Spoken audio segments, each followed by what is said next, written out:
Hello, everybody, and welcome back to another wrestling review show here on the Matt and John Make a Podcast channel. Changing it up a little bit. We're not in person, just with, schedules. We are recording this on Thursday night, just with our schedules coming up. And this is how it works. But again, obviously, you're watching this at the same time, 10 o'clock after SmackDown on Friday, so that has not changed. Before we get into this week's AEW, NXT, and preview NXT Stand and Deliver, and a little bit of Raw talk, no copyright infringement there, WWE. Some updates for next week's Mania week or schedule. Really not much different. But Friday the 9th, we're going to talk about and review Stand and Deliver nights 1 and 2 after SmackDown. It's just going to be a long show covering that.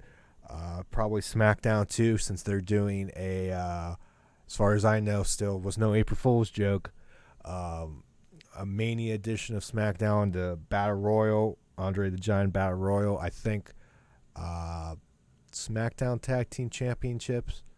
I think that's on there, what they announced.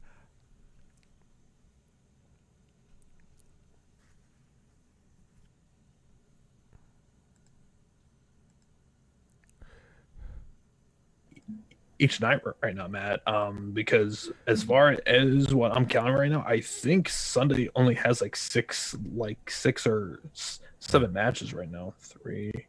And I don't know if you guys heard the beginning of John. That might have been cut off, but I think we're good now. But we're going to leave it in there. Mm-hmm. But yeah, John was saying, what are you saying? Only 6 or 7 matches both nights. Which that's fine with me. I'm not complaining. No. That's absolutely split it over two nights, 6 or 7, 3 hours each. By all means, this will be a very easy watch if that is the case, because then it's like, okay, we're gonna be there for like 3 hours, three and 8.5 hours, boom, and like then you're done. Like, and that's exactly what I am hoping for. Old school pay-per-view. Right? Yeah. So I'm not going to complain about. No, and then people were like, they made that SmackDown announcement with like the Mania show, and people were like, this should be on Mania. Why is this not on SmackDown? I go, okay, first off, you complain there's too much, and now you're complaining that they're taking off the kickoff show. They have a freaking Andre the Giant Battle Royal. Who gives a crap about that? Like, I mean, like, that has historically always been on their pre-show. And secondly, with the current build that they have currently done with those SmackDown tag titles, does it really deserve to be on either night of the card? And I'm being completely honest about that. So that's SmackDown. But as like Matt said before we get into that talk, which will probably be more slated for like next week when we do our like Mania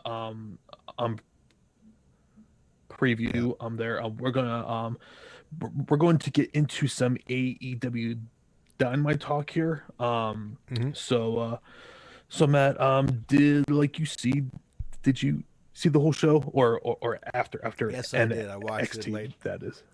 No, I watched it late last night. Okay. I will say. Right. So I'll say this: hour 1, awesome. I have very little complaints about hour 1. Hour 2. There's definitely some things that I didn't particularly care for, which I knew exactly for you with that main event there in particular. So So yeah, let's get into the Yeah. show, Matt. So we opened yeah. we opened the show up with probably uh can we say match of the night?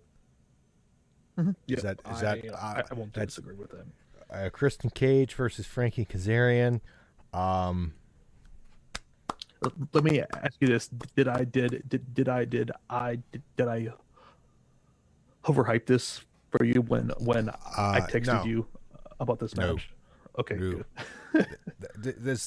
These are the wrestling matches that I love.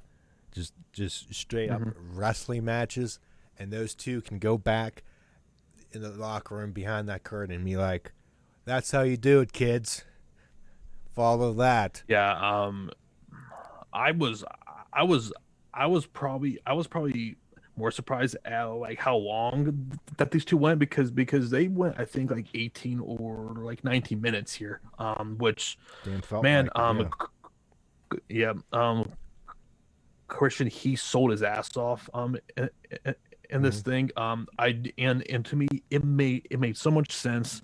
You know, like pretty much Christian was selling, I would say, for at least 75% of like this thing here, which which in like theory, he hasn't had a singles match in over 7 years. Well, they, He shouldn't be getting a ton it, of them they both were offense in here. selling the moves um, Yep.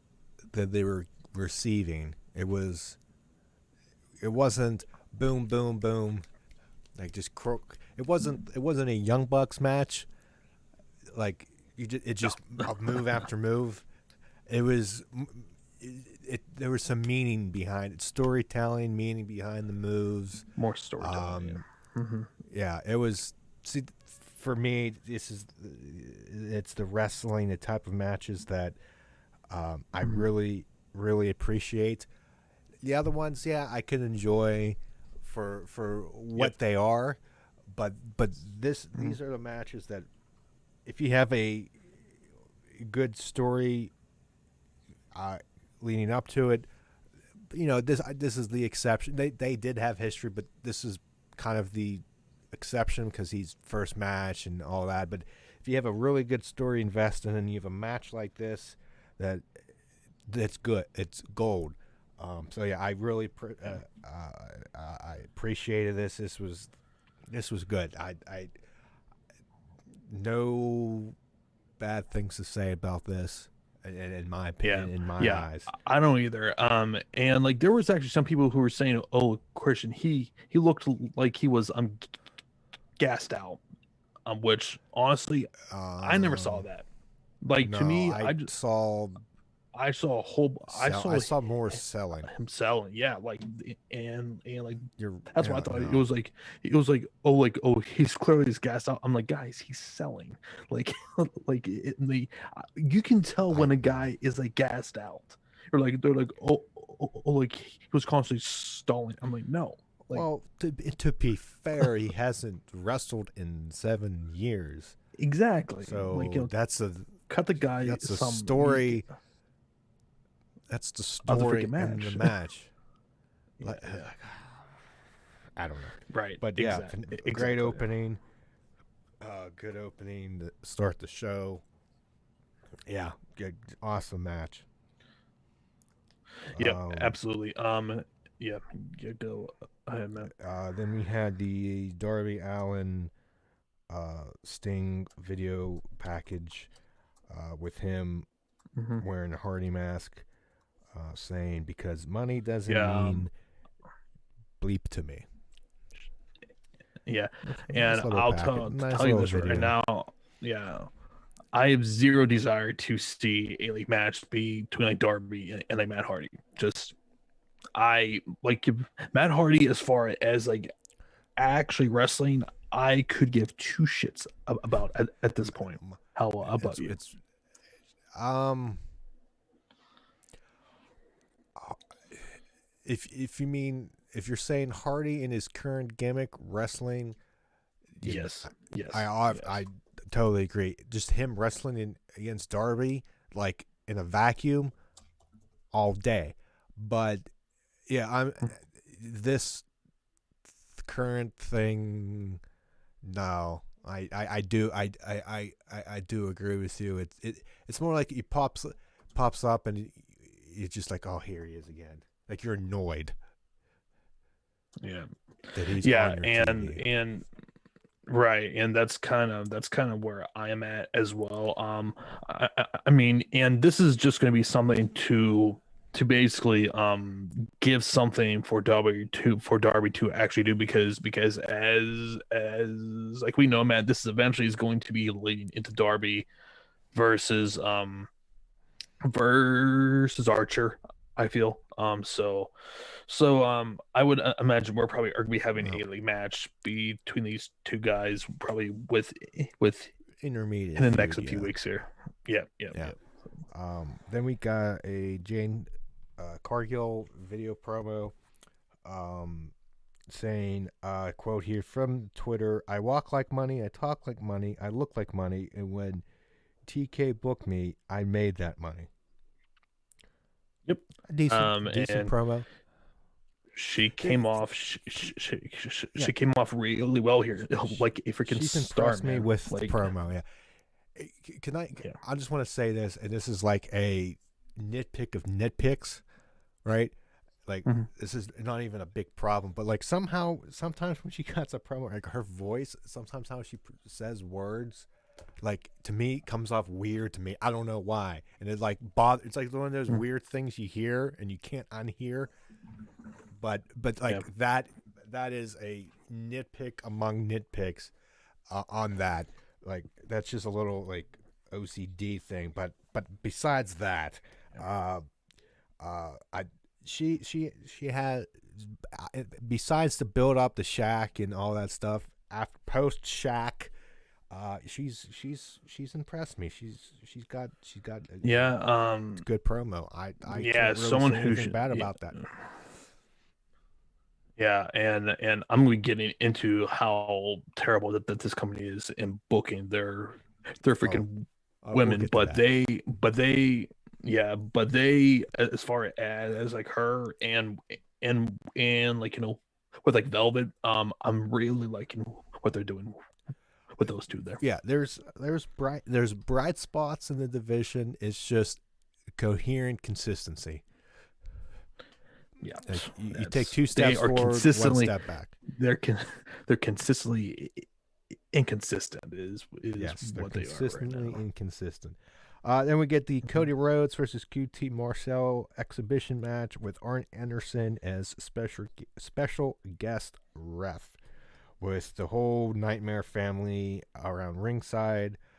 And then at the one point near the end of the match or segment, QT's outside the ring, goes in and just wallops Arn Anderson, knocks him down or knocks him out, leaves, looks like, oh, I can't believe what I did.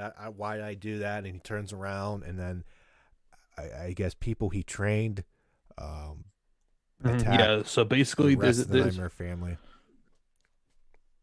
Yeah, so basically we have another freaking faction, like we needed another one of these on the show.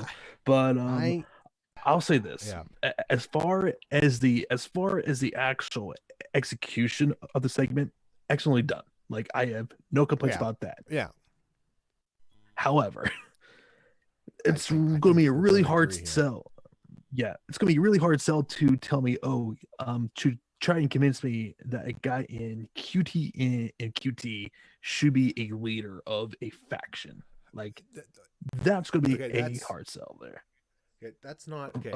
Okay, I agree. And like that's one thing, and that's like one thing. Number two, how many factions are we going to have here? Like it's like, but it's sooner. That wasn't even my main criticism of this, but yeah, I agree. Yeah, it's just like, and those are the two things I'm thinking of. It's like, okay, between it's going to be hard to sell QT as a faction leader, and like number two, sooner, like they have so many people who are signed that they have to involve people in these factions just to give them a reason to be on TV. And it's been a consistent problem that they have right now. This is my criticism, and QT being a leader is one of them. But the thing was, like, main thing here for me, I wish there was more of a build to this. I know they did build it, and they teased some stuff, right? Well, But and the problem is too, Matt, they have been building this on AEW Dark, which as not too many people watch that show. So unless you were consistently watching that, you aren't going to really know all of the inner workings of all of this here. And I wish they. Plus, QT, besides coming out sometimes with Cody, it hasn't really been. It could be wrong. Really featured on Dynamite, at least recently, right? No, he's more dark. No, right? Has he been on dark more? Yeah, he's more dark. Yeah, he's been on there more, and he is more so used as a trainer, which he should be, because to me, and we have seen what he has done with people such as a like Tay Conti, who has improved leaps and freaking bounds since she has been training there. But it just I'm interested to see where they actually go with this. But the other problem is too, Matt, you only have 2 hours every single week to try and tell a freaking story with this, and they really need a second show to try and properly tell what story they're trying to exactly tell here. And then so I know, I agree, and I wish they would have not really.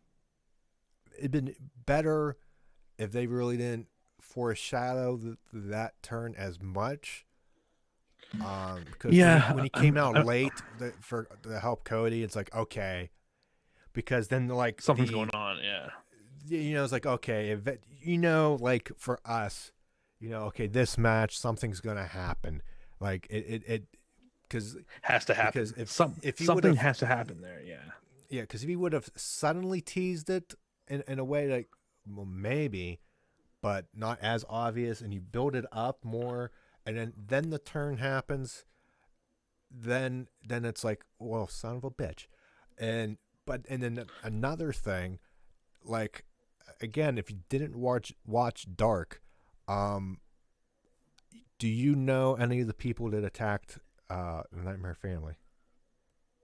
I personally do, but there's gonna be a good portion of people who have no idea who these people are. I didn't know, and it's almost and honestly, don't even blame me, because these people have been strictly on either Elevation or on Dark there. So like, it's, you know what this reminded me you're of? asking way too much there. Yeah, you know what this reminded me kind of, and honestly, this is not a 1-to-1 comparison, but for some reason this came up. This reminded me of like the beginning of, just because of these relatively unknown people that attacked, minus QT, like of when Nexus debuted. They were from NXT. Exactly. Yeah, NXT.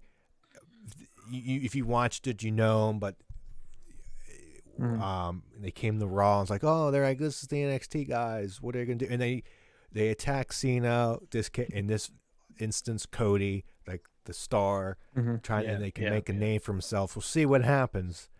But like, it gave me that vibe in a sense. Obviously not 1-to-1, but that's what I got.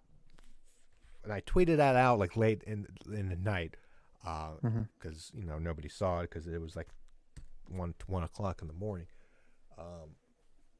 But yeah, that's the vibe I got. So we'll see what happens. I mean, hell, the execution was good. Just execution and the also outer too, parts. and also too, we saw like Velvet there, and later in the night we saw like Jade taking her out. So I'm going to assume Jade is going to be aligned with QT Marshall, just based off of that alone. There. Which makes sense, based on, Yeah. even before based on that. There's a joke I want to say about Cody, but I'm not going to say it. I could say it off air, but yeah, I'm not going to say it. It's one of those things that somebody can take it the wrong way. Yeah, it's really not even bad, this day and age. But yeah.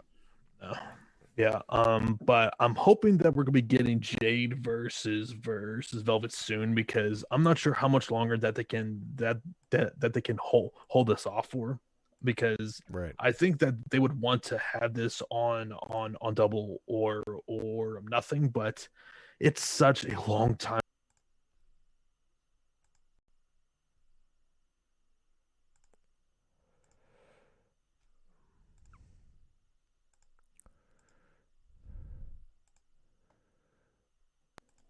Everything all right there? Right. Yeah.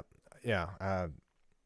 Yeah. That you might have cut out on the audio here. So, but yeah, but I don't know.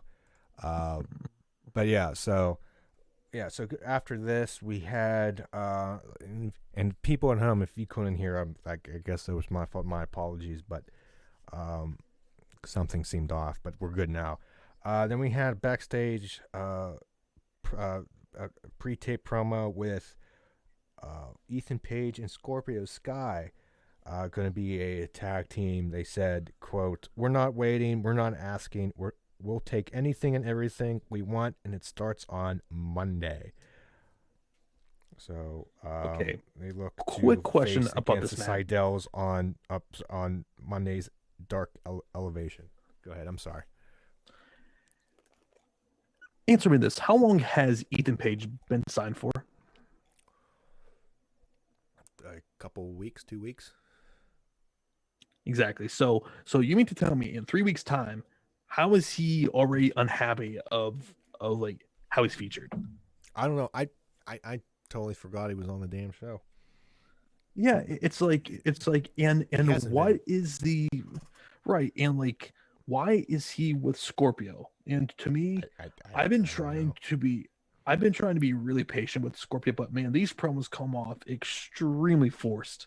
Like it's just something is not working here. Like they need to figure something out, because to me, I'm not sure what that is. I'm not sure if it's maybe Scorpio costing Frankie and Daniels a future tag title shot, and maybe Scorpio feuds with Kazarian or something, but because he needs something badly. Because they still have the thing of if they lose, they're done. So right, and I feel like that would be. I think that would be something that would be good for him to give him, because on based on everything that's happening now, I don't know how he's kind of there is going to work. Yep, I didn't exactly. Think, I would have if right if now. he told me he would be more away from SCU, he would have been stuck like this. I would have looked at you and been like, I would just kept him. Yep.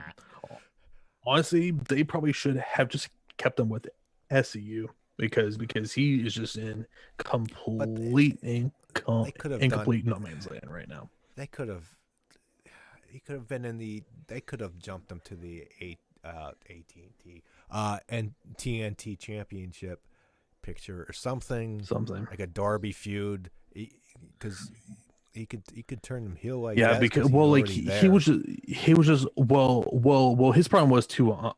He got hurt, and then they just thrusted him right into a title match, which then he turned heel. It's like, okay, well, like he needs to like really win some matches. And to me, I am way more focused on like Archer winning that title from him, because to me he has way more credibility and more TV time yes. to where Yes. exactly. So yeah. Yeah. We talked about Red Velvet and Cargill. There's a Moxley promo directly leading into him versus Cesar Bononi. Yep. Cesar Bononi. Yep. And Moxley wins via a submission, referee stoppage, I believe. Yeah. A like choke stoppage, essentially. Yeah. This I feel went on a little bit too long here. I feel like this should have been, especially too after like last week, Hangman won in like about 3 minutes. Yeah. So why did it take like Moxley so long here? If you were gonna, in hindsight, if you were gonna do this, I would have had the Hangman match last this long and Moxley last the Hangman right because length, because Moxley was a champion. It's like right, and ago, it's so like we still okay, have that, yeah, that just didn't make a whole lot of sense to me. It's like okay, he could beat him in like 3 minutes last week, but like Moxley, who has lost 2 times, in ever since that he has been signed, and he can't beat this guy in 2 or like 3 minutes. Come on now. So right. Yeah, then we had backstage video promo from Team Taz saying the group is fine. Ricky Starks jumps in, says he had a great time on last night's Dark. You can forget the past, and you wonder what Cage thought. Cage says he could have won sooner, had Starks tagged him in. And so there's a little dissension in Team Taz. Yeah, this is absolutely heading to Cage leaving, I feel, which I'm perfectly down with, because to me he needs to be more in a singles role, in my opinion. And especially I still think he needs a manager, though. I think maybe initially. Yeah. Compared to Starks. But at the same time too, you don't exactly have to have them talk either. You could just have them just heat people up too. Yeah. So I mean, I feel like that it's short, sweet. Well, yeah. I mean, and how like his mic work the last like few weeks, I have zero complaints about. But to me, like, it's been better. To me, like Ricky Starks is just going to be such a great guy, and like this role just constantly just constantly stealing his like spotlight from him. And I do think this is eventually going to be leading to a singles match at some point, obviously. I'm very interested to see how they exactly have this go, because to me they can really help out both guys here, in my opinion. Just on looks, I would assume, because Cage is so much bigger than Starks. Yeah.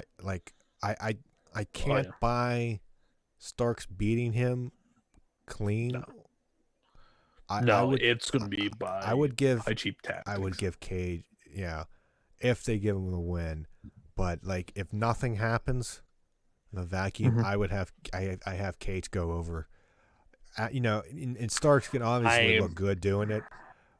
But without funny business, I just don't. Without any shenanigans, without any shenanigans like that, that's gonna be hard to sell there. But we'll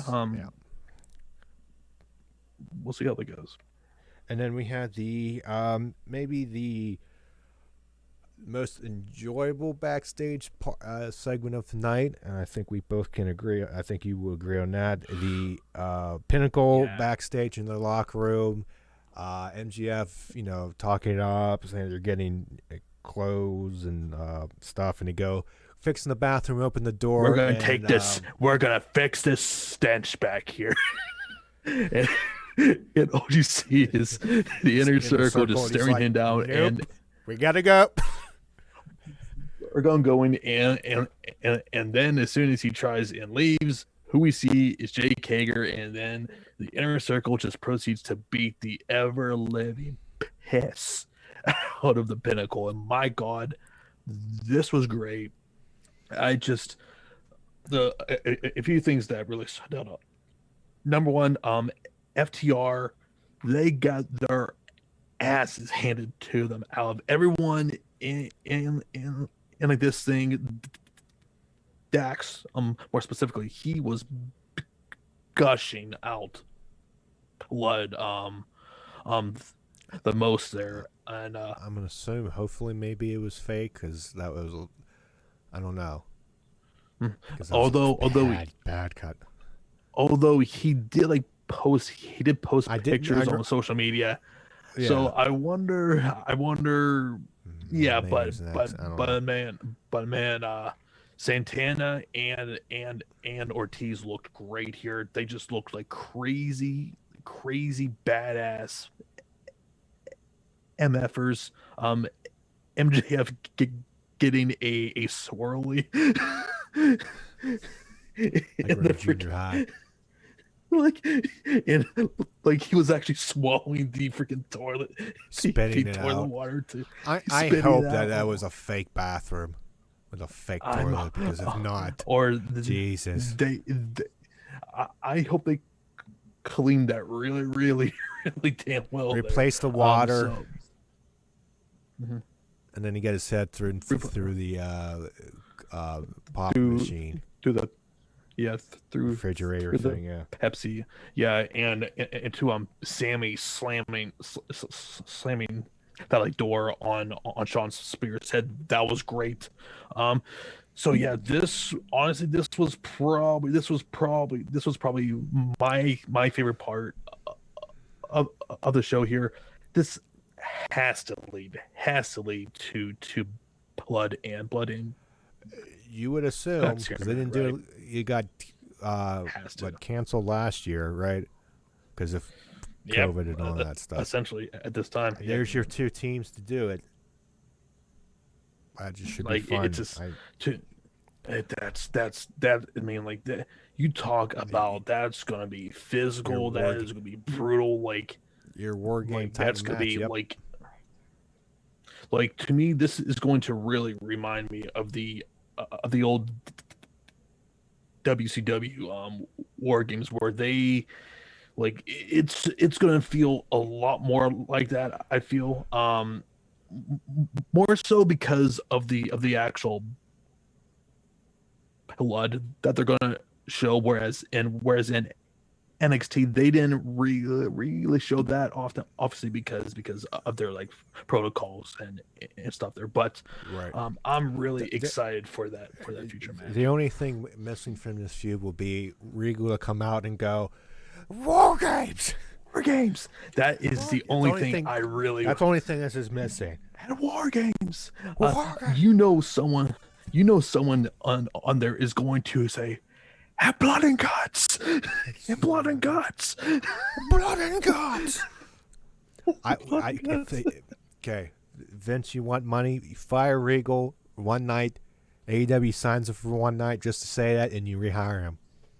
That'd be the greatest forbidden door opening right ever. Greatest.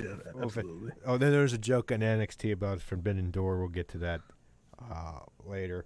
Oh. It's somebody. People were tweeting it out. I think I retweeted on the account because it was hilarious. Anyways, we in another backstage interview. It's Marvez is talking with the Young Bucks, and then Don Callis comes up. And what I don't get is why because I went back and I looked at the segment last week. Why was he just talking to one young buck, and why did the other one listen to him and go and leave? I didn't get that during that. Between that and like Matt looked extremely constipated throughout that whole entire thing on Wednesday. I was like, this just that. I didn't think of that. just Dawn just completely just verbally just on freaking dressed I love the him. Callis was great on this. He was great here. Verbally undressed the Young Bucks. But I destroyed him. Yeah, I just didn't get why. Was it which one left? Which one was still there? I was confused. Matt was still there, right? Nick left. Matt was. Yeah. And then Nick was like, "Oh, I'm just gonna leave. I'm not talking to you. If I'm the Young Bucks, I don't leave." Cause that I didn't get because I looked at the because I'm thinking he wants to talk to Matt, and I'm like, maybe I forgot something from last week. So I went back and I saw it I went back on YouTube, and I looked that segment, and I was like, no, nothing that one buck did was right. Because I was like, maybe I forgot. But besides to me, this goes back to something that we talked about sooner. Is like not everyone watches being the lead here, and the whole story regarding this Matt is basically with like Matt and Nick. Oh, it's on B. Yeah, like they're kind of like building that off of there as well. The whole story is like Matt and Nick have become really complacent. They're not as like hungry because they have like made so much money. They are now executives of the company. So basically Dawn is trying. The premise of Omega's or the let's say premise of Omega's promo last week, because he's trying it seemed random. Bring back, he's trying to like bring back those like guys from like 2016 when they were just on a different level, but they're finding now more like the promo based on what happens on BTE. Yeah. It sucks for me because I don't watch it. Right, exactly. So, and to me, which to me, that is a very compelling story. But the problem is we don't know that because they don't really tell us that. So no, they assume, if they would have showed clips, right, from the BTE, obviously not the whole thing because you want to watch it, but a clip to give us a reference point, then fine. So I'm watching it and I'm like, this doesn't make. See, I think that's a lot of a problem for me. Sometimes watching it, and obviously not people who watch everything, is that sometimes they're doing stuff and it seems like there's a gap in storytelling, but in reality, maybe there's not because they're connecting it back what they're showing. There's two, I don't know. And then it seems disjointed. That's just me. From somebody who just watches Dynamite and not everything else. Yeah. But if they showed highlights of stuff, then it's not as bad. Then it's like, oh, okay, that's from this. Okay, that makes sense. That's why he's saying what he's saying, and this is where it's coming from. Then okay, then I'm less of a stickler on it because at least you're giving us a reference point. And they're like, maybe okay, that's on that. Maybe I'm going to watch that now. So I don't know, but anyway. So, but as we get to the next match, Callis was this segment. Don Callis was just. As he typically is. 9 times out of 10, this was his segment. Good promo. Then we get to the Ray Phoenix, Penta, and Laredo Kid versus Omega and the Good Brothers. Yeah. As I said, with the match last week, between the Bucks versus Kenny or versus Penta, Phoenix and Kid is like a lot of people are going to like really like this match. A lot of people are going to really hate this match, and my opinion really hasn't changed about that for this week either. It's just like there's a whole bunch of shit going on. It's basically a car crash. And Yeah. Eventually Kenny wins. I mean for the actual match itself, it was fine. Just didn't It was what you really expected care with Lucha Brothers right. in there. Right. Yeah, I get you. And Yeah, to I me, totally it's like, get your point. I'm not. Yeah. yeah, and it was fine. Kenny he wins. So then after that, we have like Moxley come out. We have him come out with the Bucks, and this was announced for next week. We're getting Kenny, Gallows, and Anderson versus Moxley versus Matt and Nick Jackson. So I'm hoping that they don't turn Matt and like Nick heel, because to me that's going to be extremely predictable here, but I have a feeling that's where we might be going, and eventually Yeah, leading that's into a possible. feud between John and Eddie Kingston versus Matt and Nick Jackson for those titles there. Yeah, but I want to make this point before I forget to make it. I think was it last week, whenever recently we mentioned about stuff happening after matches. Yeah, Like you have the match and then it doesn't end. You always have something after.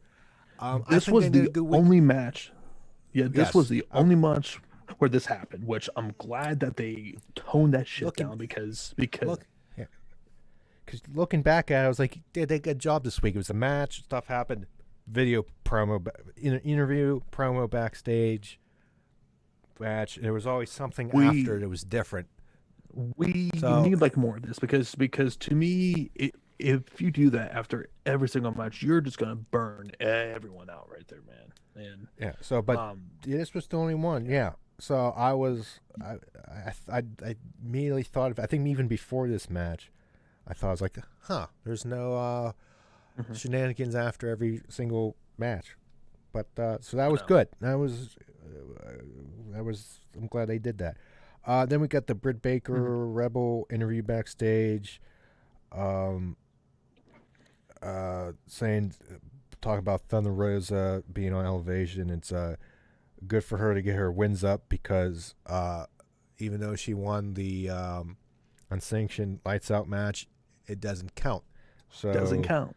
It was a good Starkey, even though she lost. She's being just that heel bitch. So good promo, like always, by Baker. I mean, like, she's great, and as we said earlier on this video, man, they have people who can make this a really good division here, and she, as I've been saying for weeks now, she needs to be champion. Like, as much as I love Thunder Rosa, like, she is a clear alpha here, like, in the clear top woman right now. So I do think we are getting her versus Shida at the next pay-per-view, and this has to be where we finally see her as the new AEW women's champion here. But speaking of Shida, we had her and Tay Conti versus Nella Rose and the Bunny with Matt Hardy's Empire, and of course Dark Order with Conti. And this is when You can hear it sigh, and This Bunny pins Conti for the win, and the floor is yours. like, in the words of Jim Cornette, what the fuck? like seriously, it's like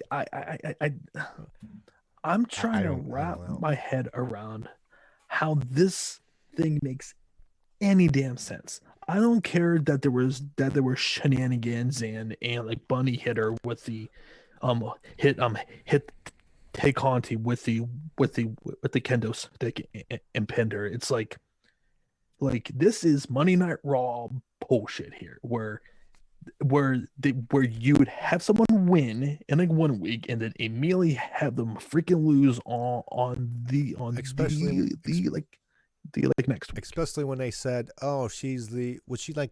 They talk about Not Tay, like the number number one one contender. Yes. Like, why is she losing here? Why No. why are you not building to her versus Shida for that title match? There is, especially too, she beat Nyla Rose. So you mean to tell me she can pin her, but she cannot pin the fucking punny? I don't care about all these shenanigans going And around. technically, Sheeta lost too. Didn't take the pin, but she technically lost. So Yeah, it's just, it's not why optically as are bad. you But why no, but it's just like this. It goes back to the problem of the booking with this women's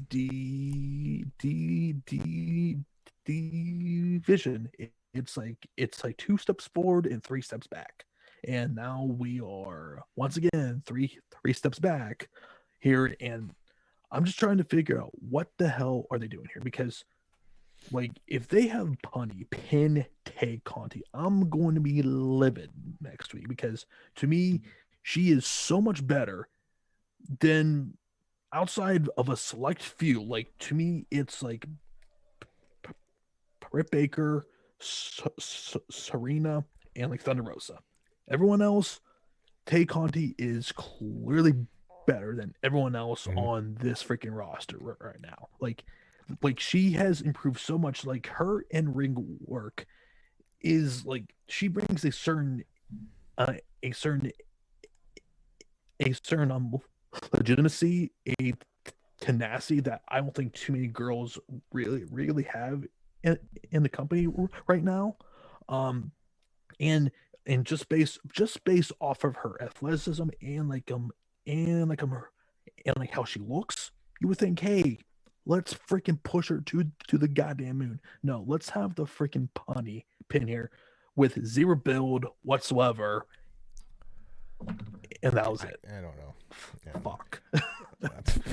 And speaking of next week, we got Moxley and the Young Bucks versus Mega and the Good Brothers. The Bunny, like we said, the Bunny with Hardy, Blade, the Butcher versus Tay Conti with the Dark Order. Darby Allin versus JD Drake for the AEW TNT Championship. What the hell did that come from? I guess open challenge. Was he doing open challenges? No, that was just booked, pretty much. Oh, okay. Yeah. I swear he said he was going to do that. I don't know. Anyways, Inner Circle is there to speak in Jurassic Express versus Bear Country. Bear Country. Brought to you by Kong versus Godzilla. Did you see how they had that freaking montage there? Like, it was basically the same poster as like King Kong versus Isn't that legit Godzilla. Sponsored by that movie? Isn't that legit sponsored by the movie? Didn't they say that? It might be. I swear they said it was legit sponsored by it.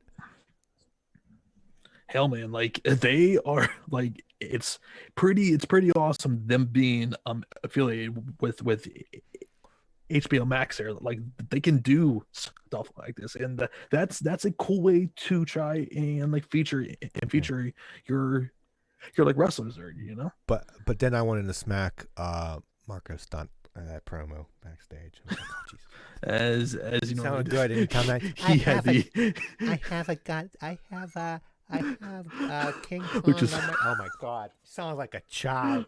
Luchas. Oh God. Well, You went from he kind of is. He kind of is. You went from the badass promo to like it reminds me. Luchasaurus. He was Luchasaurus. He was pretty pissed off at him too. Oh my God Almighty! It's like, and then you have Jungle Boy in the middle trying to be professional and be the star, and he's like, oh God, Marco. Yeah. Anyways, moving on.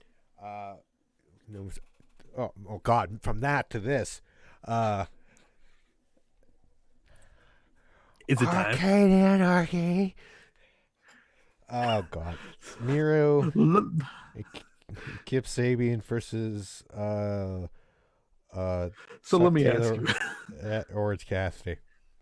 What was your reaction when you saw Chris Statlander come out of the freaking of the? You know what? It wasn't the worst thing.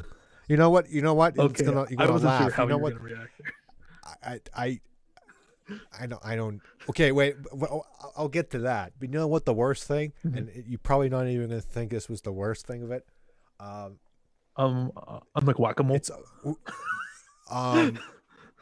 oh yeah, that when they were hitting with it. and Orange Cassidy was missing him completely, which I said there once. I just hit him with the mallet.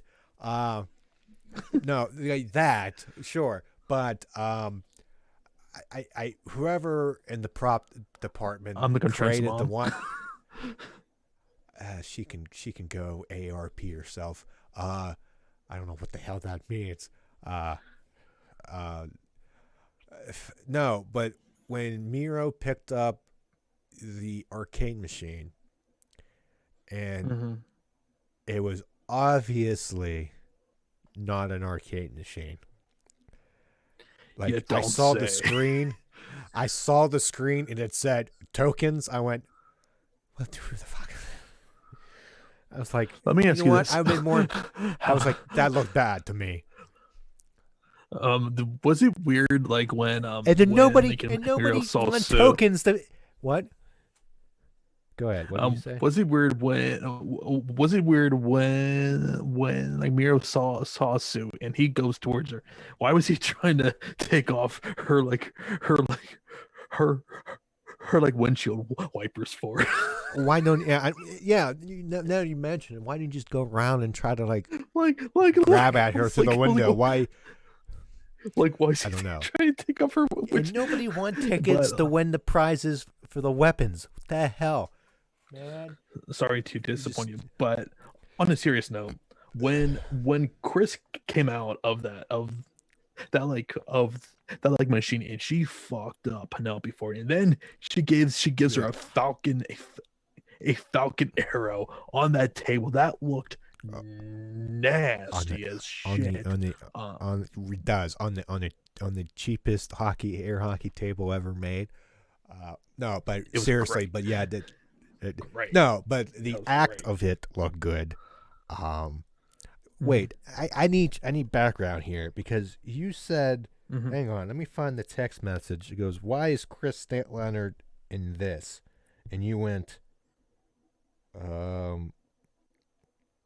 I think I just said like, I'll let you. You wouldn't believe me if I told you, and I went, please. I went, why during this match? And you wouldn't believe me if I told you. Was that because of the story or because of how she debuted? How she debuted. Oh, I thought there was more backstory. I didn't think. No. Like that was how she debuted. That was more. I was hitting that. It's like, how did she know to come up from this? I always like, how did she know to come up just at the right time? I always like, and just in general in wrestling, how many people know that at the right time to pop up through the alien toys? I'm thinking Toy Story. Ooh, that claw. Goddamn alien. But Did she have history with? No, on all seriousness, did she have history with Penelope Ford before this? Before she got injured? no, but she's been tight with Orange Cassidy though. That's probably that, and like best friends. So that's She was. probably Oh, yeah. And I think thought it was actually that. she probably joined. I'm assuming that she probably joined them by how this show ended there. So obviously we saw Kip Sabian. He got pinned, and I will just say this: out of all of the craziness, out of all of the freaking craziness, Miro looked like a freaking monster in this match. Yeah. Like he kicked a ton of ass, and obviously Kip, he gets pinned. I'm hoping that this means that we'll see like Miro go more on his own, and like he kind of hinted out with a few weeks ago that he didn't want to be a part of this like tag match. Yeah. He wanted to basically move on and do like his own thing, but Kip kind of like let him on. So I'm wondering how they're gonna split these two up. Like they're gonna be like Miro playing going video to, games. like, leave. They're gonna be playing video games, and Kip's gonna get mad and hit the reset button on the machine, and then no, I don't know. I'm joking now. I don't know. Yeah. I don't care. At this point, I don't care how they do it. Just do it. Yeah. Give me the Rusev, not the Miro. Yeah. And I'm really interested in what they're going to do with him once he is in singles, because to me, there's a lot of really interesting matches that they can do.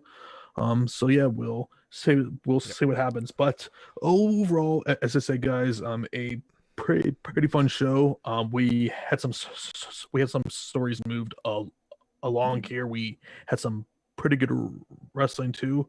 But now we're gonna lightly touch on the parody wrestling show known as Monday Night Raw. Right.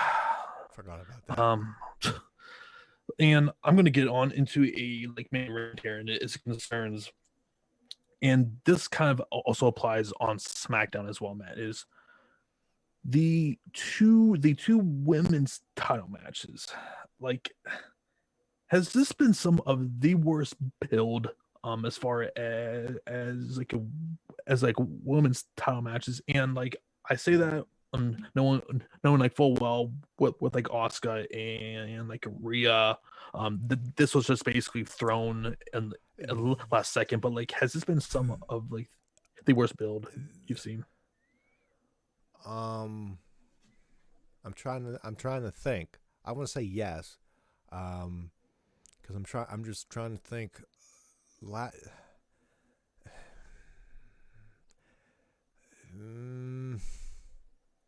Recently, yeah, probably. Because I'm like trying to figure out Rhea and Charlotte. There wasn't a lot of Rhea and Charlotte, was there?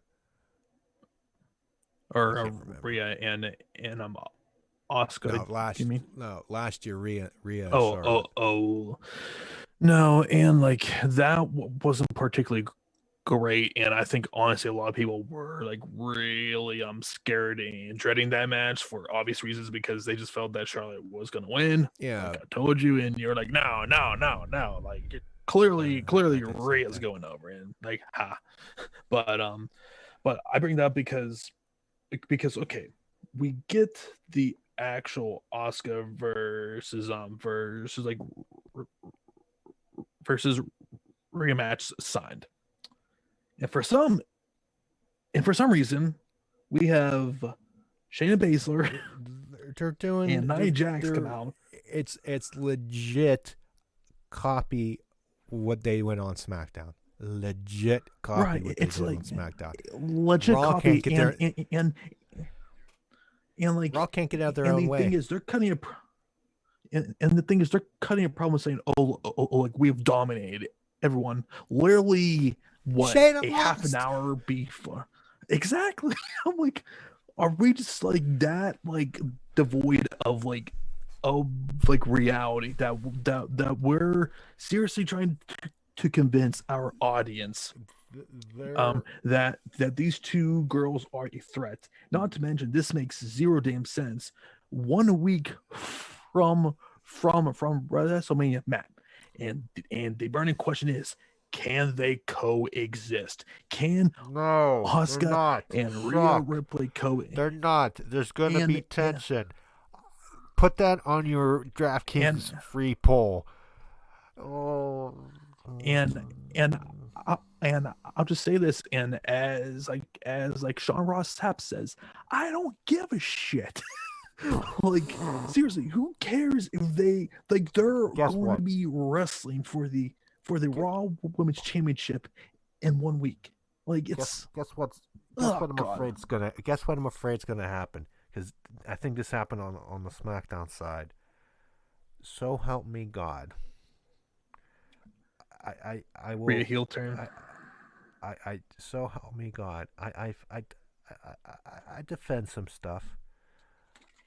If they have Rhea or Asuka, because wait, okay, let Lose. me back up. Did did Bianca or somebody take the pin on SmackDown when they faced Shayna and Nia, something in the Yep. tag match? Yep.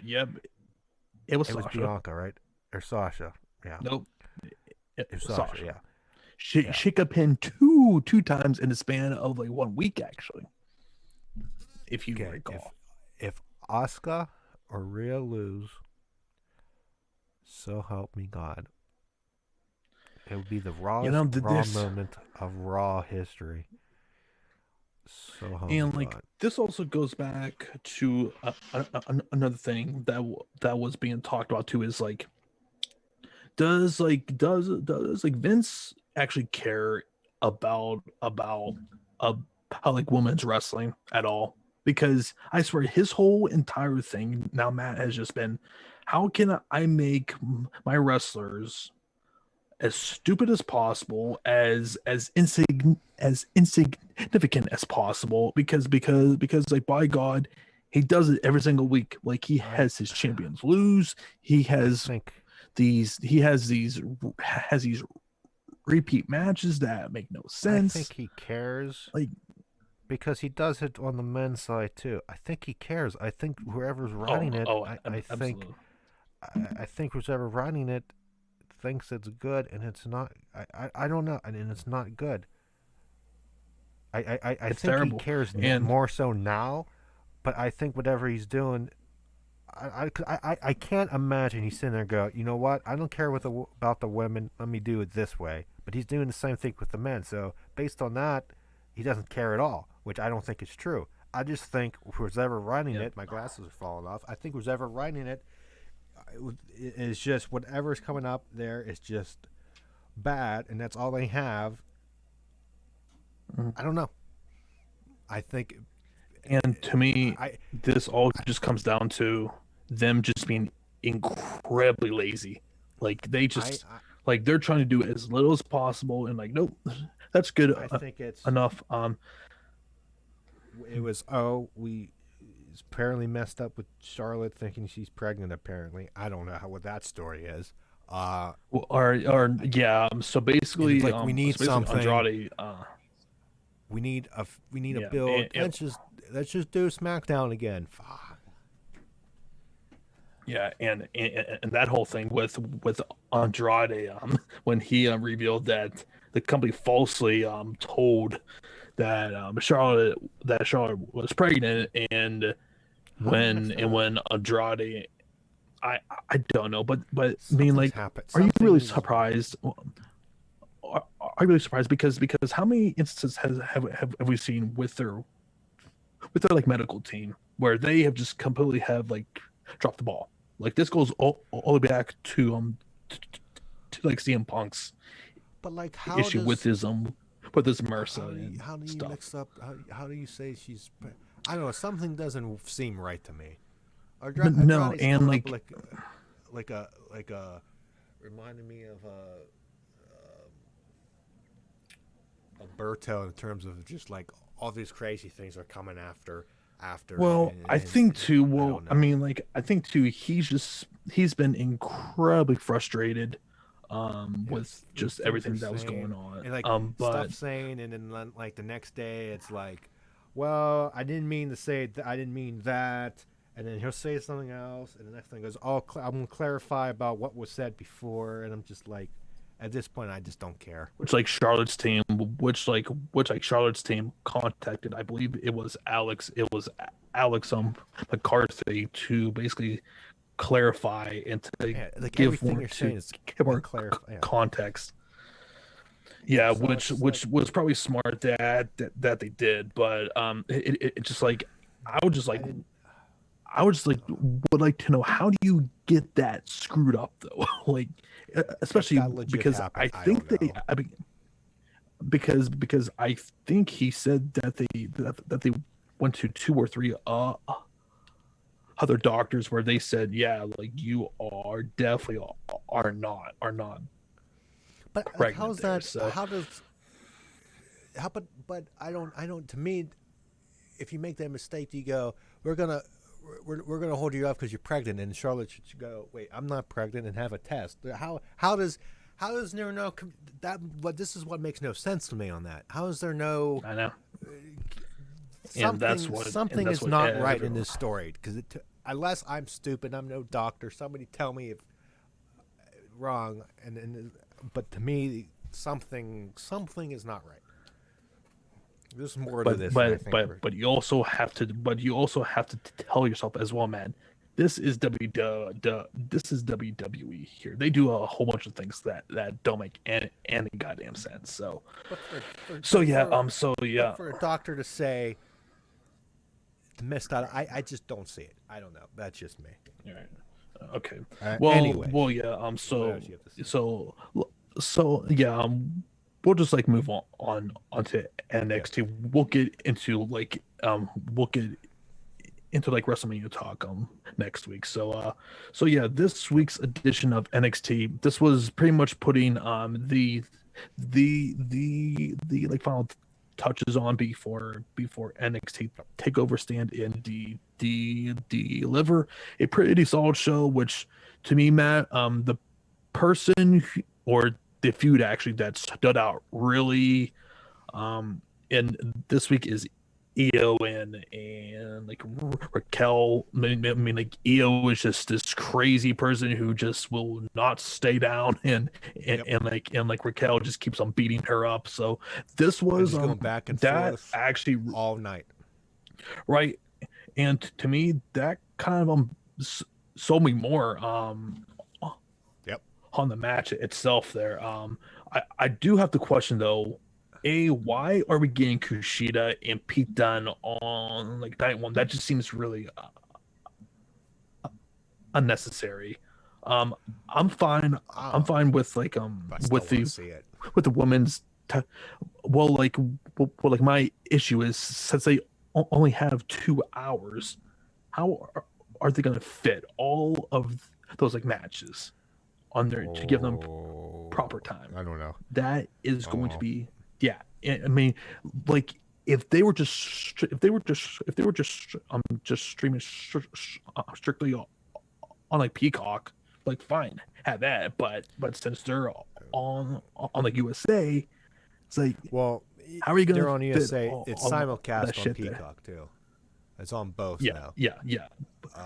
They It's announced, so I'm just like kind of trying to. so people in the range next week, because it'll be like, oh, they did 800,000. They should have done 900. Like, it's going to happen. Whatever. But we'll But cross that bridge. anyways, man. Yeah. Uh, Let's get into the show. yes. Here. Yeah, so we open up with Roderick Strong versus Cameron Grimes, trying to get. And I'm surprised I went this far, with the money to try to help Roddy with stuff and marketing, since Undisputed Era is no more, and was it Grimes the System or whatever. And he had shirts, Yeah. and then he had the music. They actually had somebody record Grimes' System in the music. which I'm surprised. Yeah, That was funny to me.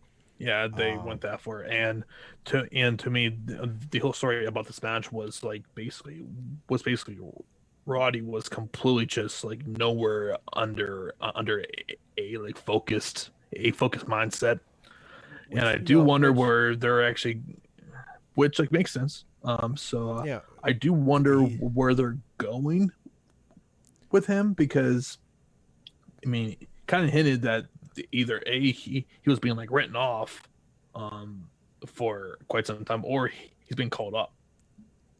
Like um I I don't know. I don't think know there's where this. I think he's gonna be away, but he's gonna appear. I something. I don't think he got called up because No, but to me, to he me, walked away. He's NXT is where frustrated. he should be at. Yeah, Yeah, and then he's gonna stick his nose in either O'Reilly or Cole's business once that's done. hmm yeah, I think he's because just telling to a me, story like because Roddy, he's been basically left in the dust here like out with to dry. Yeah, yeah, and he yeah, doesn't know, and his character is frustrated with it, and we saw Mhm. with the he got distracted with the armband, and and then Cameron Grimes took advantage, gets the win with his the cave-in. Um, hmm so yeah, yep. telling the story, and he's so frustrated that he wasn't in the Battle Royal. He left before it. So there's that story there. So I'm interested to see where they go with that. Um, so yeah, I mean, little story, nice little story going along there. Um, hmm um, a little promo with Karrion Kross training for Balor. hmm Um, That and was good there. Yep. same thing, yeah.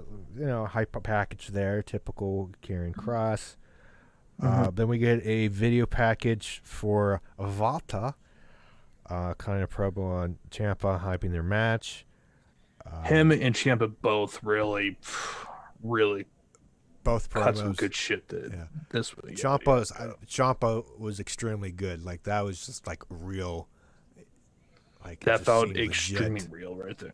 That was Yeah. good. That The one was major difference excellent. between that promo right there is the extreme difference between their promos and anything on Raw or SmackDown, not named our tribal chief. Like literally right there. That didn't feel scripted at all right there. And I'll add Big E.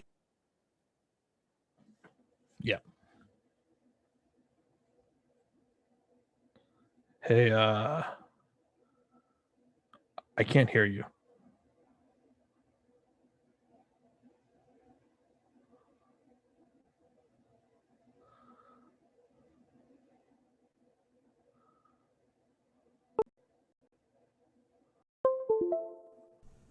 Hello. Okay. That Okay. was weird as hell. Yeah, like you just went Oh, out. okay. What was the last thing you heard me say? We're Piggy? professionals here. We had Big E here. On that list of promos that's sounding real. You know who I'm not gonna add to that list? And Riddle. He has go away heat now, man. Like He cuts that promo and he's like, "Oh, that's not what I meant to say," and just leaves. And Asuka's just like, "I'm gonna smile and continue the walk backstage." I'm not Oh, sure if that was actually off script or if that was actually meant to happen because I don't think it meant to to happen because why? I think so because he's in that, dude, I'm high, man, and then he screwed up and he's like, oh, that's not what I meant. It was like two different personas, and the camera's just like, nope. I don't think that's meant to happen. I think they did that live and he just didn't know what he was saying because it was probably terrible. you're good. Yeah. It just Wouldn't surprise me, but it just yeah. didn't look right. It just didn't, because No. you can just tell he snapped out of his like high character, Yeah. Yeah. like Yeah. over the top high. So yeah. Let's see. We had Escobar, Mendoza, and Wildcard a promo. Blah blah blah blah blah. Devlin hyping their match. This was good between those two there. And then Breeze entered. I guess there was no challenge made. So it was Breeze and Escobar. Breeze, highly underrated single star. Yeah. And as much as I like the match, I did feel like this went on a little bit too long. For Escobar, so close to for his title match. I could see that. Yeah. But I do wish that they could have like trimmed that down and like not have Escobar sell so much here. But yeah, I agree. But a decent match there. Yeah, good win for them. So I think Wild Mendoza were either attacking or Breeze, whatever, and then MSK returns, come out and chase the Godless Phantasma out, and then the grizzled young veterans. Yes. I don't know what. Caught a video promo. The grizzled. I don't know what young veterans. I'm not sure why they have to put so much emphasis on that. That just seems so grizzled.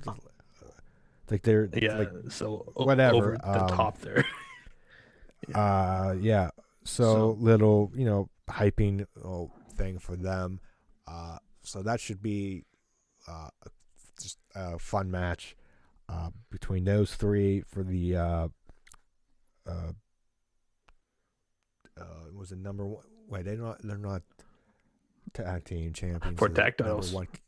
Is it? Yeah, it's right. Yeah. Because oh my God, how did I forget? Yeah, because they've been stripped.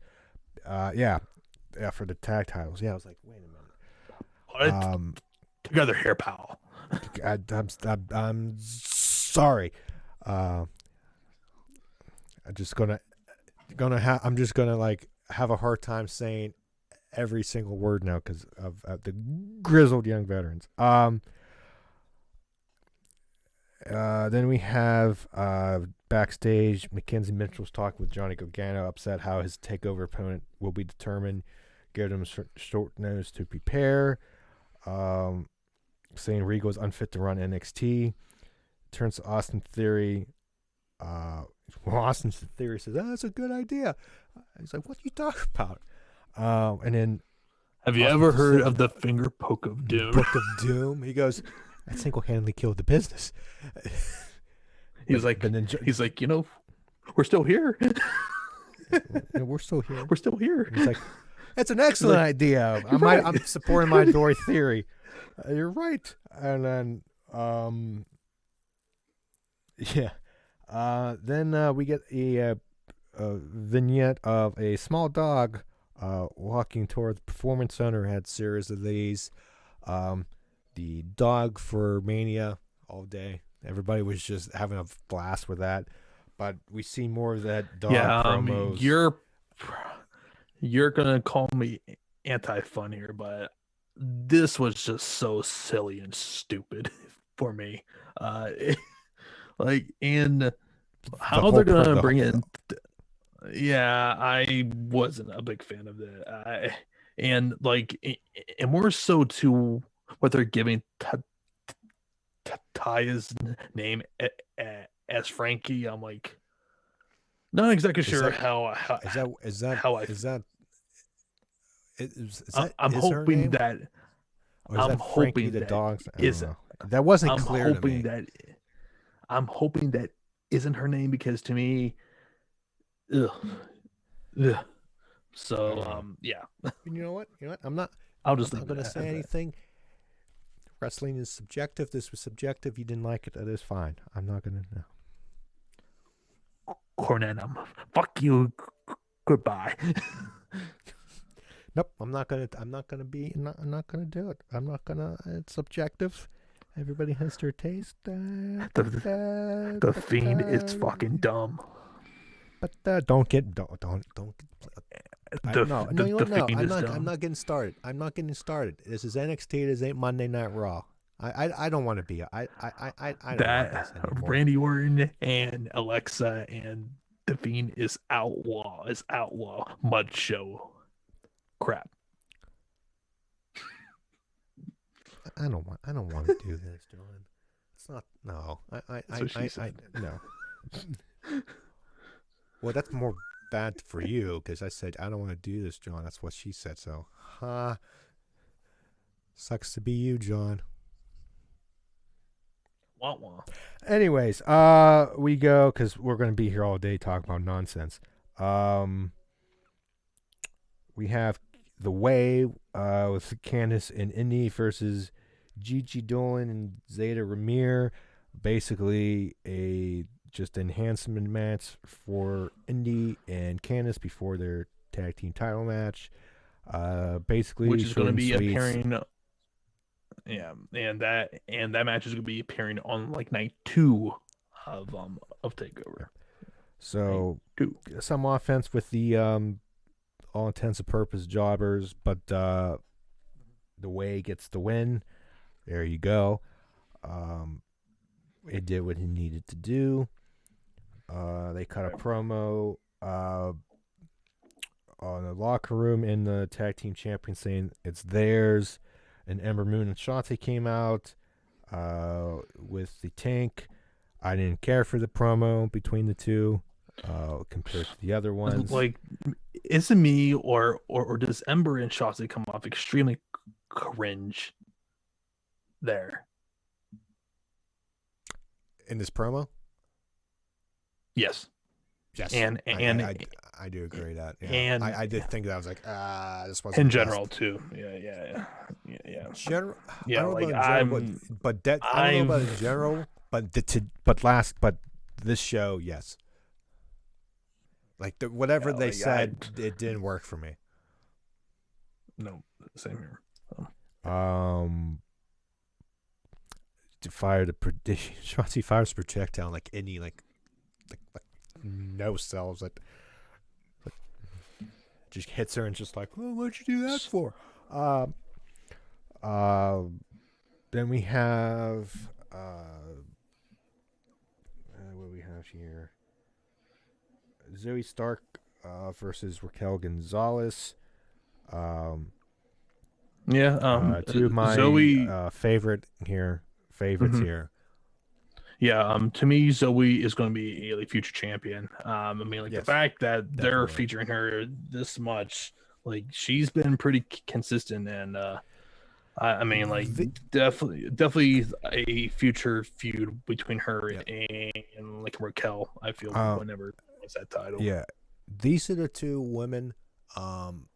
They're basically our age. It still always blows my mind, like in context of watching people on TV and like, oh yeah, they're my age. Because you always think people, at least for me, people on TV are much older than you, or not much older, but you know what I'm trying to say. But like, it just blows. But like, these are the two women that, like, if I got somehow in a fight, they would kick my ass because Raquel and Zoe are freaking built, like they're ripped, like Jesus, like in like two, like they have Zoe just has like the 6-pack of like this chiseled, not to mention her freaking shoulders are like freaking holders there. So yes, and, like her like face looks chiseled. I know, it's just like star power, both of them. Like athleticism. If I'm Vince, I know I'm Vince McMahon, but I'm Vince. I'm gonna bury them and I'm gonna have Shayna and Nia parry them because that's what I do. But okay, all joking aside, if I'm Vince, I'm looking at what happened. What's going on here? If I'm looking at them like money, like I definitely Raquel, Joey, But anyways, and then we need to. Somebody brought this up, and it's a good point that we need to give Zoe away from the big stars and build her up, like with wins instead of. Which I think it is going to eventually happen when they are actually serious about building her up. I'm not. But really at this point, about that right now. Yeah, like to me, her just being associated with them is going to help her. Is going to help her. That is going to eventually come. So I'm not really concerned about that. Then we get and another part of Raquel and Io fighting each other up. Wait, was it before? I think it was before this match. They were walking backstage, and Io just walks up to Raquel and goes, you don't kill me, or you didn't kill me. Hang on, what's the line? Did they have it here? It was the funniest thing, and I nearly died. Like, you didn't kill me yet, and just starts beating Raquel. I laughed hysterically because it was just so badass, but it was great. The whole refreshing night, refreshing to have a champion who's not a complete bitch, It's refreshing to have, not even refreshing, to have a brawl not end after one segment, and what reality would if you fought and you're still backstage and just nothing's ever going to happen. I just exactly it continued throughout tonight. Whenever no matter. Not to mention too, you could tell it was clearly affecting Raquel too, because she couldn't believe that she keeps on coming back. And I feel like that's Raquel, there's going to be some really excellent near falls. Ooh, yes. With these women because Raquel is going to have to essentially kill Io in that match, which I'm kind of expecting to be pretty much. Io needs to die. Io has to die, basically. Mackenzie's talk with Kishida interrupted by Pete Dunn. Whole thing, who's the better worker? I think that's Pete Dunn's thing. We talked about that. Yeah. So, and then we had the prime target, Cole versus O'Reilly, and I couldn't shut up about this. This felt like something. This felt like something off of like freaking Netflix or HBO Max or something. Like this was some like of the trailer best for a documentary thing. Yep, exactly. I mean, and I said this and I said this last week. If you weren't sold on this, you should be now. And if somehow you weren't sold on that match from that promo, I don't know how you aren't sold on this match now. If this video didn't want to make you run through a freaking wall, then you have no soul. Mm-hmm. Excellent. Whoever produced this needs a raise. I know that's cliche, but went through God. And they went through all of their history and everything, just to put it into proper context of everything that happened. And this is where the Forbidden Door tweets came in. There was a picture of their wrestling from New Japan, and everybody's like, New Japan on NXT Forbidden Door. Yeah. I was like, wow, I'm actually surprised that they actually mentioned that, because I mean, to be honest, they should have mentioned that and Ring of Honor too, because to me, I'm surprised they didn't have ROH in there. They had a really nasty feud in Ring of Honor where they beat the ever living shit out of each other. So but to have the New Japan was nice. Yeah, and kind of surprising, to be perfectly honest too. But this was chef's kiss right there. Phenomenal. anyways, we move on. We had Caden Carter and Casey Canzaro versus I just realized the group's name is Tia Shaw, but I think it was supposed to be the leader of wrestling, but it was just Xia Li. I do think that we need to get some traction or like something to happen with this well, we had the death with her, like that was weird. So it wasn't I'm blind hoping that like, we I'm gonna get chloroform you. So I mean, I'm not exactly sure where things are currently going with that, but I do feel like that we kind of need to have the next next step for this group here. I do appreciate the mystery and the slow build, reveal, and the wrestle.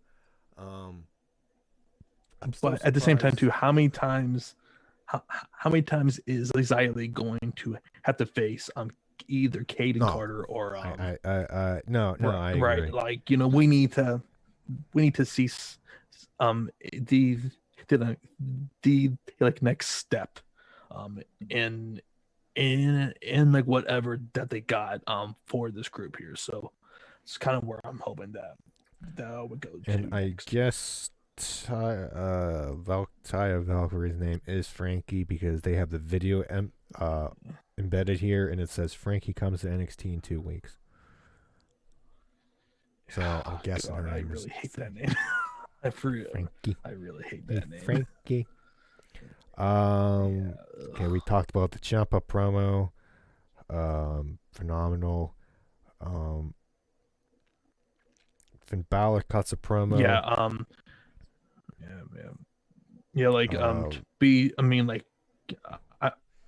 Like Ciampa's like that got extremely personal there. Like he was talking about his daughter and like everything about his neck surgery. Man, are him and Walter going to beat the ever living piss out of each other there? So I'm pretty excited for them. What I get from this go home show was, since there's a video package, is that the main events are pretty much minus Raquel and Io pretty much are sold. Like I think you're already sold on these matches and these video packages. Yeah. Put the finishing touches. This was more of, okay, here's the undercard. Let's show you the undercard and get you more excited for that. Because the top main events you're sold already, pretty much. And then we get to what I call the clusterfuck, known as the hat on the hat. The 11-man battle royal Gauntlet Eliminator. I'll say this match itself, don't have any problem with. I still think that this concept is just really unnecessary. Why couldn't you just like pick like 6 people and just have a 6-way on like night one? But we're gonna have. I wouldn't even mad if you just 6. I wouldn't be mad if you just had the 6 people and still do the gauntlet. Why do the battle royal? And on top of and they're like, oh, in the order that you were eliminated is what you're going to be going in. And I believe it was like 6 was Swerve, 5 was Leon Ruff. 1 and 2 is going to be Leon Ruff, Swerve. And Swerve. Wait a minute. 3. Hang on. Ruff because 3 is going to be Reed. Bronson Reed. Okay. 4 is going to be Cameron Grimes, and 5 is Loomis, and LA Knight won the battle royal, so he comes in last. So and this goes back to like booking. This was kind of similar what AEW did with like Tay Conti. You have this guy lose as like Bronson Reed last week, and then you have him win this week. Like, I can don't we understand make that. up our freaking minds what we're doing here? Like this, And it like and it's gonna be even bad if he does beat Johnny. right. And to But me, when you want, like, I was, you know and what? It's gonna be even well, worse if he loses. right, because well, and to me, Matt, it's extremely predictable because I don't think you are doing heel versus heel here. So unless something drastically changes, I don't see him. I don't see him winning this thing here. You know, No, like I mean, I think this unless is like to me, it has to be a baby face, and I mean, to me, and or no, we'll get into that once yeah, we unless get something into unless our something happens, prediction. and, But and but well, yeah, yeah, so like those are the six people, but there and like one last thing before we get into our prediction series, it was made official on Tuesday morning. NXT they are going to be moving on to Tuesday nights beginning on Tuesday April 13th.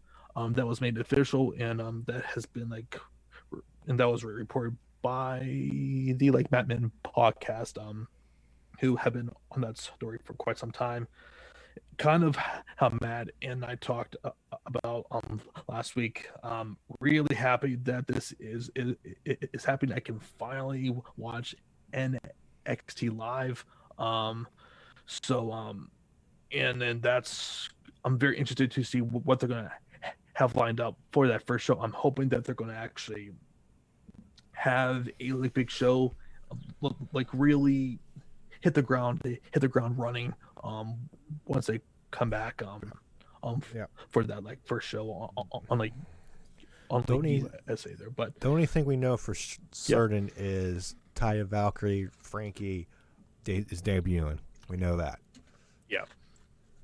So Um, we'll see where everything else is going. But now we're gonna get into our NXT Takeover stand and deliver predictions. And Matt, yes. I like have the cards here. So the like first match, and this was just added Kushida versus Pete Dunne. Um, Again, I kind of wish that this wasn't happening on the show just because of them are only going to have so much time. Um, I'm kind of expecting maybe a like no finish here possibly. that's Because I'm possible. really not sure. Because to me, neither guy can really afford a like loss here. Um, but if I had to pick one, I'm gonna the edge. I'm gonna slightly pick him Pete Dunne here. Yeah, How I'm about going you? Pete Dunne because Yeah. I'm going Pete Dunne because I think the whole thing is him talking about who's the better worker, and he like Kishida Right. is gonna be his victim. Yeah. Yeah, Yeah. I would pick Pete Dunne. Somehow it'd be nice if somehow, even on USA, that they went commercial free for 2 hours. Somehow, And then there's that would be time. cool, but yeah. Um. Uh, So then we and then have what's next? the the NXT UK title between Walter versus Tommaso Ciampa. This is going to be a slugfest. I cannot wait for this match here. I don't see a like new champion here, but I do think that these guys are going to put on a clinic here. Um, Yeah, eh, I don't see a new champion because on NXT UK, Walter's challenging somebody else, and mhm. And not to mention, because I I don't see Ciampa going across the pond, no, to it would be a nice defend that title surprise, consistently. but it's just gonna be there's gonna be Um, just this is just gonna mhm. be the whole hide the kids, put the kids to bed type of match of just Mhm. brutality. But yeah, I'm gonna go with Yeah. Walter retaining. You know what? All You know right. what I thought it was Then we crazy that we saw him win his championship in New York. And I this is saw you. I crazy. saw you tweet Yeah, that that out. just blows my mind. That happened what 2019? 19. Yeah, Yep. that happened in 2019. 2 years ago. 2019. Holy He's shit! been champion for 2 freaking years. And yep, I'm pretty excited about that. All right, so then we have the Gauntlet Eliminator to determine who will be the number one contender to face Johnny Gargano on night 2 for the North American Championship. As we said, Swerve Scott, Leon Ruff, Reed, Dexter Loomis, LA Knight, and Cameron Grimes there. To me, Matt, there's only really, I would say, 2 people who I can see winning this thing. And it's either Bronson Reed or Dexter Loomis. And as a dark horse, I would say Cameron Grimes. To me, those are kind of the 3 people who I think it's I'm coming looking at down right to. I wouldn't be surprised if it comes down to Reed. I'm saying it only. The 3 I have is Knight, Loomis, and Reed. I think it either comes down to Reed and Knight or Loomis and Knight. And to me, I think the guy that makes sense, like to me, Dexter Loomis makes most sense. But I also think for something new, Reed versus Johnny is a lot more interesting for me. Just because I don't think these guys have ever wrestled, so I think that's also really intriguing. But I'm gonna go with Dexter Dexter Loomis since there's an actual story behind that, whereas in Bronson Reed there really isn't much of it. I'm going Loomis. I'm going Loomis. My second pick is Knight. But Loomis, and my second pick there is Reed. Yeah. Okay. So then we have the NXT Tag Team Championships between MSK, the grizzled young veterans, and Legado del Fantasma. To me, Matt, I think this is geared for the grizzled young veterans to win these titles here. To me, MSK are going to be better in the chase for the titles, more so being champions here. And I feel like that if there's a team who's kind of has like paid their dues, so to speak, I think it makes a lot of sense to put the titles onto the grizzled young veterans. So, what say you? Yeah. Yeah. If the grizzled young veterans win, I don't want MSK to take the pin. No, I think regardless, that's probably why I think Phantasma's in there for. Yeah, that's what I'm thinking too. Yeah, as much as I was going to pick MSK to keep the momentum, I do like grizzled young veterans going and MSK beats them later. Right. But I can see either one, but I'll go with young veterans. Yep. Then we get to the main event on night 1 between Io Shirai versus Raquel Gonzalez. And to me, there should be no excuses here, Matt. This absolutely needs to happen. We need to have a new NXT. Needs to be a new NXT Women's Champion. You don't beat Rhea Ripley clean and just run through everyone else, or pin Io in War Games. In that, and to completely bury your NXT Women's Tag Team Championships just to get Raquel in this spot here. So, to me, these girls are just going to beat the crap out of each other. They're going to put on a clinic, and this is where we have a new champion. It's Mania week. You pull the freaking trick. Because who else? Who else? No one, because Io has beaten everybody. She's beaten everybody. She's been champion, I believe, since July. Yeah, she's been champion since last She's just like July. she's not having. Yeah, she's just going after people. I'm challenging you, and I'm going to beat your ass, and she does it. right. Like she has beaten everyone at this point, and to me, it is the absolute right time. So, Yep. we're really excited for that, and that will be the main event of like night one. We'll see how wait. this all pans out. All right, now we go move on to like night two. And as I was just talking about the NXT Women's Tag Team Championships between Shotzi and Ember Moon versus Candice and Indy Harbaugh. Not going to lie, Matt. I'm kind of hoping that we have like new champions. However, I don't see them having Shotzi and Ember dropping the towels here. No. And to like this was like built at the very last second too. So yeah, I'm probably am gonna stick with them. I'm keeping them to retain. Here. Yeah, I'm keeping them. I don't see you hot potato this championships. No. This Right. this soon. If they were the original champions, then maybe I wouldn't. I would, but not now. You keep Moon and Shotzi right now. All right. The NXT Cruiserweight Championship in a ladder match between Jordan Devlin and Santos Escobar, which this is like really excited for this match here, Matt. I do think though that Escobar is going to be the guy here. And that is more so to do with like Jordan probably going to be like more so on like NXT UK. Yeah.